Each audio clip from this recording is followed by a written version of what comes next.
بسم اللہ الرحمن الرحیم جزا اللہ ان محمد باہوا اہلہ۔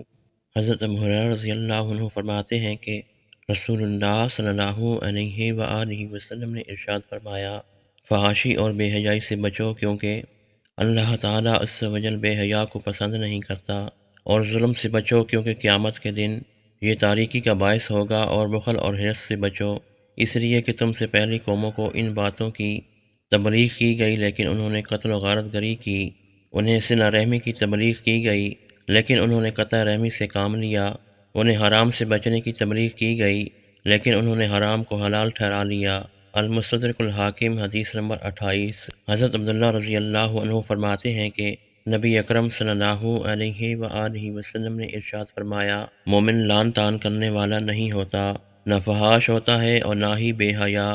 المستدرک الحاکم حدیث نمبر 29۔ حضرت ابو امامہ رضی اللہ عنہ بیان کرتے ہیں، ایک شخص نے رسول اللہ صلی اللہ علیہ وآلہ وسلم سے پوچھا، یا رسول اللہ صلی اللہ علیہ وآلہ وسلم، ایمان کیا ہے؟ آپ صلی اللہ علیہ وآلہ وسلم نے جواباً ارشاد فرمایا، جب تجھے نیکی پر خوشی ہو اور گناہ برا لگے تو مومن ہے۔ اس نے دریافت کیا، یا رسول اللہ صلی اللہ علیہ وآلہ وسلم، گناہ کیا ہوتا ہے؟ آپ صلی اللہ علیہ وآلہ وسلم نے فرمایا، جو چیز تیرے دل میں کھٹکے وہ گناہ ہے، اسے چھوڑ دے۔